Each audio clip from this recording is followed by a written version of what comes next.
So hello everyone, this is Shailesh Kumar. तो आज हम लेकर आए हैं केमिकल रिएक्शन एंड इक्वेशन का लेक्चर नंबर 7। तो जिन्होंने लेक्चर नंबर 1 से लेकर 6 तक नहीं देखा है तो जाकर फटाफट देख लीजिए, ताकि लेक्चर 7 समझने में आपको कोई सा भी तकलीफ ना हो। तो आज के वीडियो में हम लोग बात करने वाले हैं डिकम्पोजिशन रिएक्शन। तो आइए बिना टाइम वेस्ट करते हुए वीडियो को आगे बढ़ाते हैं भाई के इंट्रो के बाद।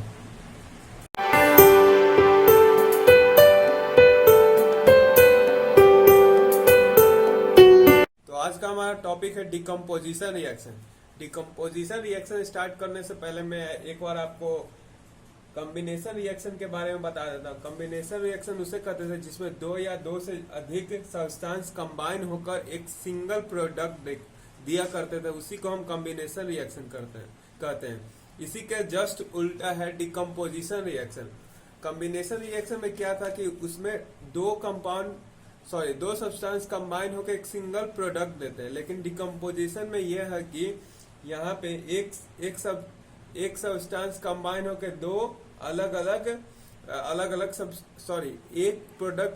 एक कंपाउंड कंबाइन होकर के दो अलग अलग सब्सटेंस में हमें प्रोडक्ट देते हैं। उसी को हम लोग डिकम्पोजिशन रिएक्शन कहते हैं। यानी कि सीधी भाषा में बात करें कि मान लीजिए कि ए बी एक कंपाउंड है जो कि A प्लस बी प्रोडक्ट देता है, इसी को हम लोग डिकम्पोजिशन रिएक्शन कहते हैं। और इसका उल्टा क्या था, कॉम्बिनेशन रिएक्शन। ए बी एक सब्सटेंस है जो कि एक प्रोडक्ट देता है, क्या ए बी ये प्रोडक्ट है, इसी को हम लोग, इसका उल्टा क्या था, कॉम्बिनेशन रिएक्शन। और ऊपर वाला क्या है, डिकम्पोजिशन। ऊपर वाला है डिकम्पोजिशन और नीचे वाला कॉम्बिनेशन। तो इसका डेफिनेशन लिख लेते हैं। What is decomposition reaction. ये 1-2 मार्क्स का आपके स्कूल एग्जामिनेशन में भी आ सकता है। तो those reaction in which single compound splits यानी कि टूटते हैं, स्प्लिट्स अप इनटू टू और मोर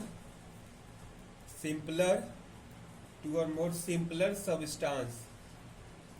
दो या दो से अधिक एक सिंपलर सब्सटेंस में आर नोन एज, उसको क्या कहेंगे, are known as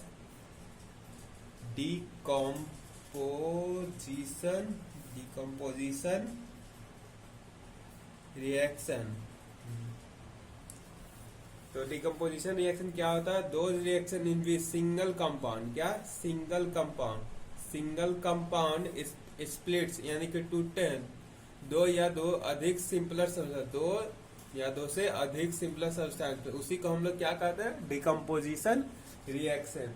decomposition reaction को हम लोग, जैसे कि वीडियो के शुरुआत में मैंने बताया था कि डिकम्पोजिशन रिएक्शन जस्ट उल्टा होता है कॉम्बिनेशन रिएक्शन का। Decomposition reaction is just opposite of a combination reaction. तो भैया अपोजिट कैसे आता है, जैसे कि कॉम्बिनेशन रिएक्शन में क्या होता था कि दो सिंपल सब्सटेंस कंबाइन होकर एक प्रोडक्ट बनाते हैं। वहीं डिकम्पोजिशन रिएक्शन में क्या होता है कि एक सिंगल कंपाउंड कंबाइन होकर दो अलग अलग सिंपलर सब्सटेंस बनाते हैं। तो भैया हुआ ना ये डिकम्पोजिशन रिएक्शन कॉम्बिनेशन रिएक्शन का जस्ट उल्टा। तो आइए इसको और हम समझेंगे एक एग्जाम्पल की मदद से।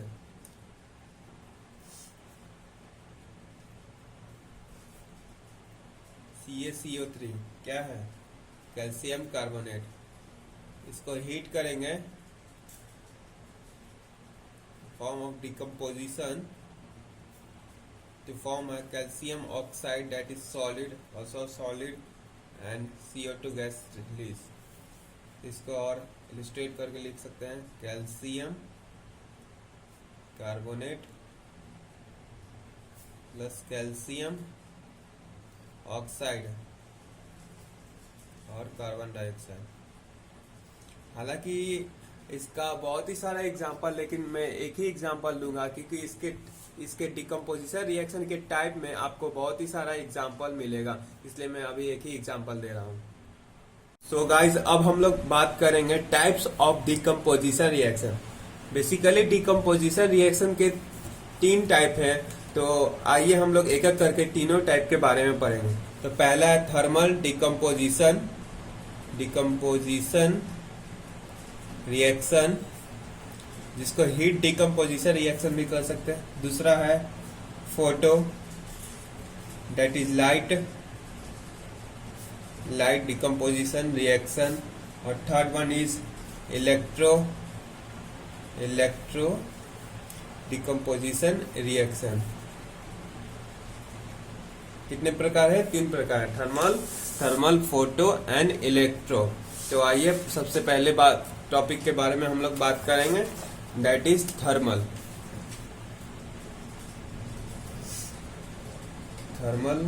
बोलिए, या heat decomposition reaction.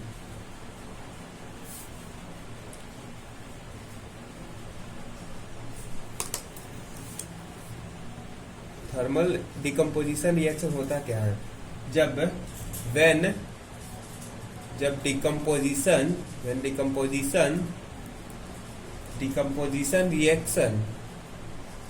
Reaction occurs due to heat. कब? जब डिकम्पोजिशन रिएक्शन होता है किसके कारण? हीट के कारण। तो उसे हम क्या कहते हैं? Thermal decomposition. Then it is called thermal या heat decomposition reaction. So guys, spelling में मिस्टेक करिएगा तो स्पेलिंग में मिस्टेक मैं करूंगा तो आप लोग उसे नजरअंदाज कर दीजिएगा। When decomposition reaction occurs due to heat, then it is called thermal or heat decomposition reaction. तो आइए इसको एग्जाम्पल की मदद से समझते हैं। पहला एग्जाम्पल है जो कि मैं अभी थोड़ी देर पहले लिखा हूँ। कैल्शियम कार्बोनेट को हीट करेंगे, calcium carbonate to decompose to form a calcium oxide plus carbon dioxide। इसको मैं इलिस्ट्रेट करके लिखने वाला नहीं हूँ। पहला एग्जांपल हो गया। और गाइस, अब मैं जो एग्जांपल बताने जा रहा हूँ, दूसरा एग्जांपल, उससे पहले मैं आपको कुछ बताने वाला हूँ। Ferrous sulphate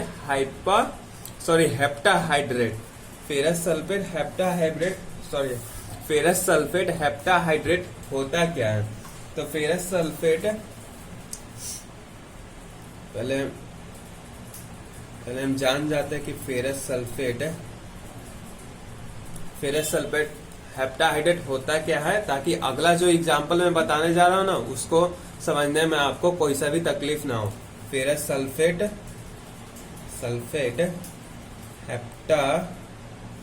heptahydrate, that is इसका formula FeSO4+ into 7H2O।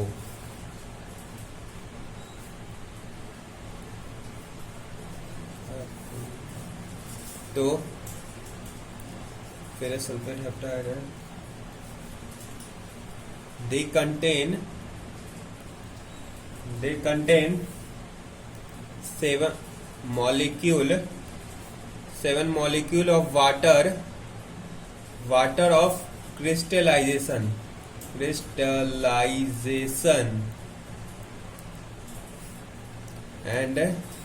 and this crystal are present in green colour, present in green colour.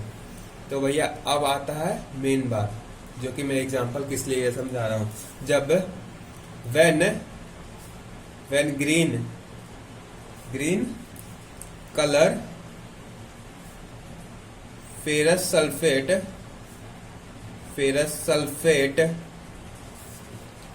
Heptahydrate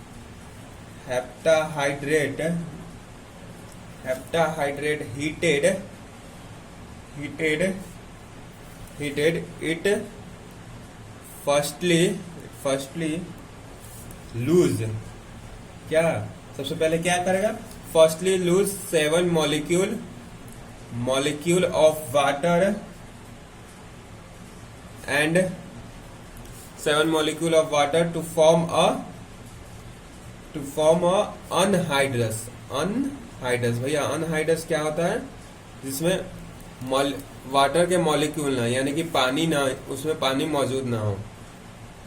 molecule of water not present to form a anhydrous ferrous sulfate। तो आइए मैं इसको एक overview कर देता हूं। तो भैया मैंने बोला फेरस सल्फेट हेप्टाहाइड्रेट होता क्या है, तो इसका फॉर्मूला ये होता है, ferrous sulphate heptahydrate 7 molecule of water of crystallisation contain करता है। क्या, 7 मॉलिक्यूल ऑफ वाटर, यहाँ आपको दिखाई दे रहा है ना, 7 मॉलिक्यूल ऑफ वाटर, और जो कि इसका कलर होता है ग्रीन कलर। और जब green colour of ferrous sulphate को, इसको पूरा को हीट करते हैं, तो सबसे पहले क्या लूज करता है, 7 molecule of water. 7 molecule of water को लूज कर देगा, यानी कि इसको छोड़ देगा, तो क्या बनेगा, ferrous sulphate, that is FeSO4। वही मैंने सिर्फ बताया है। क्या बताया कि जब इसको हीट करेंगे तो 7 मॉलिक्यूल ऑफ वाटर को लूज कर देगा, तो फिर उसके बाद फॉर्म करेगा फेरस सल्फेट। तो आइए अब इस एग्जाम्पल के बारे में जानते हैं, जो कि मैंने आपको एग्जाम्पल समझाने से पहले एक टॉपिक समझाया था, और ये एग्जाम्पल अक्सर आपके स्कूल एग्जामिनेशन में पूछे जाएंगे, इसलिए कीप कॉन्सेंट्रेट। तो आइए हम लोग समझते हैं एग्जाम्पल। फेरस सल्फेट जो कि सॉलिड है, इसको हम लोग फेरस सल्फेट डिकम्पोज करेंगे, decompose to form of ferrous oxide, जो कि also solid, sulphur dioxide gas plus sulphur trioxide, ferric oxide, sulphur dioxide plus sulphur trioxide.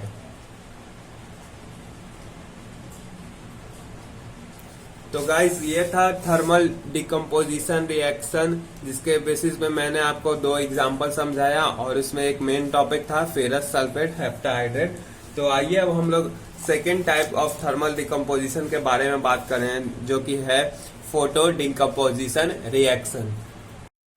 So guys अब हम लोग बात करेंगे सेकेंड टाइप की, that is photo decomposition.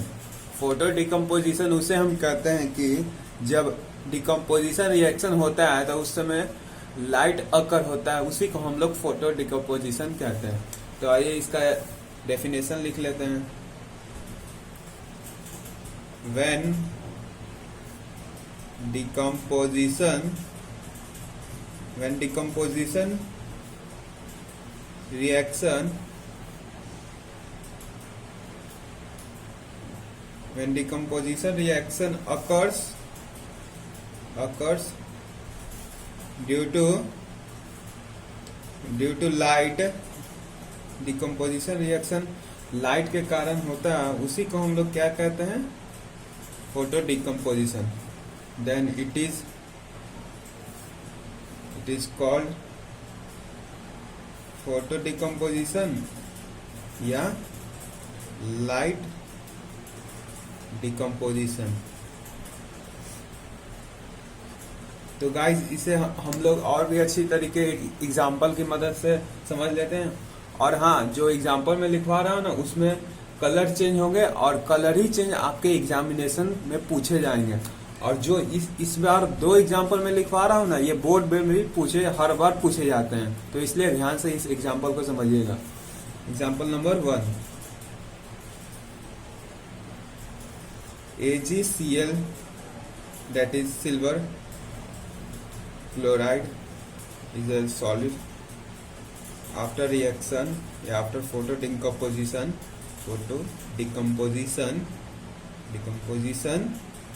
it form a silver plus chloride.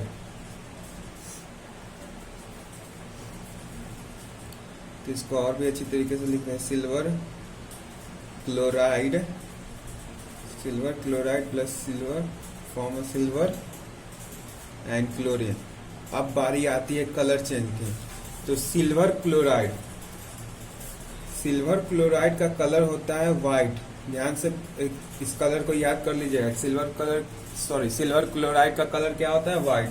और इसके जो रिएक्शन के बाद सिल्वर अलग हो जाता है, क्लोरीन अलग हो जाते हैं, उसको हम लोग ग्रेइश व्हाइट बोलते हैं, ग्रेइश व्हाइट।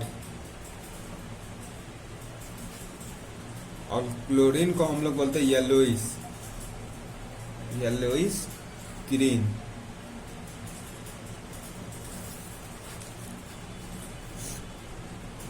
यहाँ पे सिल्वर का लैटिन नेम दिया गया है, जिसको हम लोग बोलते हैं अर्जेंटम। आप लोग को लैटिन नेम 11, 11 या 13 है, जो भी है पूरे याद होने चाहिए ताकि आपको रिएक्शन में दिक्कत ना हो। अर्जेंटम और गोल्ड को बोलते हैं आयोडम। और इसी से रिलेटेड सेकेंड एग्जांपल सेम ही है, सिर्फ उसमें एलिमेंट चेंज है और कलर चेंज है। सेम है silver bromide, it is also solid. After reaction, after light बोलिए फोटो डिकम्पोजिशन,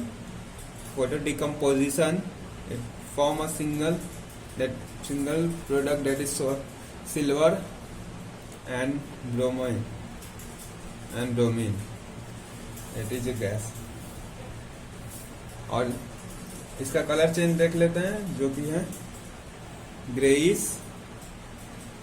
ग्रेइश व्हाइट, और इसका है रेड ब्राउन। सो गाइस, अभी जो मैंने दो एग्जांपल लिखे ना, ये दोनों एग्जांपल हमारे ब्लैक एंड व्हाइट फोटोग्राफी में यूज होते थे। आप लोग को याद है पहले जो कि फोटो मिला करता था, वो रील्स में होता था। रील्स में ऐसे करके रील्स में हुआ करता था, जिसमें ब्लैक कलर का रील्स हुआ करता था। यही दोनों रिएक्शन की मदद से वो रील्स बना करता था। तो इसको लिख भी सकते हैं। क्या लिख सकते हैं? both reaction are used in black and white photography।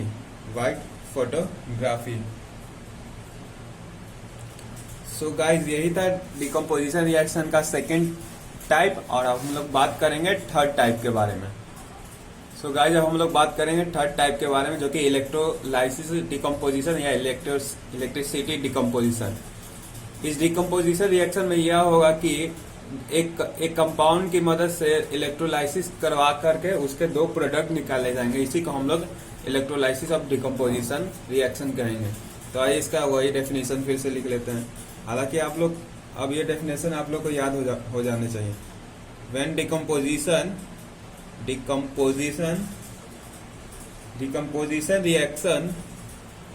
reaction occurs due to electricity या इलेक्ट्रिक करंट, जो भी आप लिखना चाहो, then it is called electrolysis। तो आइए इसका भी एग्जांपल देख लेते हैं। हालांकि दोनों एग्जांपल उतने इम्पोर्टेंट नहीं है, लेकिन अगर आपको स्कूल में पूछा जाए कि इलेक्ट्रोलाइसिस डिकम्पोजिशन क्या होता है, तो उसको एग्जांपल की मदद से आप लोग अच्छे समझा सकते हो। एग्जांपल नंबर 1, NaCl NaCl क्या है? लिक्विड। जी हाँ, लिक्विड है ये। NaCl यहाँ पे मॉल्टन फॉर्म है। मॉल्टन फॉर्म में क्या होता है? पिघला हुआ फॉर्म। जैसा कि आप लोग वोल्केनो देखा हो ना, वो पिघला हुआ फॉर्म रहता है ना, वैसे यहाँ पे NaCl है। NaCl का हम लोग इलेक्ट्रोलाइसिस करेंगे। इलेक्ट्रोलाइसिस तो फॉर्म है Na single element plus chlorine, that is a gas. इसको हम लोग लिख सकते हैं, वही आप लोग लिख लीजिएगा। क्या? Sodium chloride, that is in मॉल्टन form, पिघला हुआ फॉर्म में। Sodium metal and chlorine gas.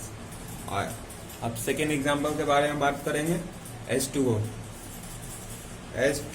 That is liquid after decomposition, after electrolysis, जो भी आप बोलना चाहो, electrolysis to form hydrogen gas plus oxygen gas.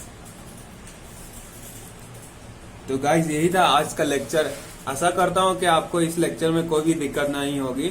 तो यह था सेकेंड टाइप ऑफ डिकम्पोजिशन, यह था केमिकल रिएक्शन का सेकेंड टाइप, जिसमें हम लोग 3 टाइप के बारे में बात करें, फोटो, इलेक्ट्रोलाइसिस और हीट।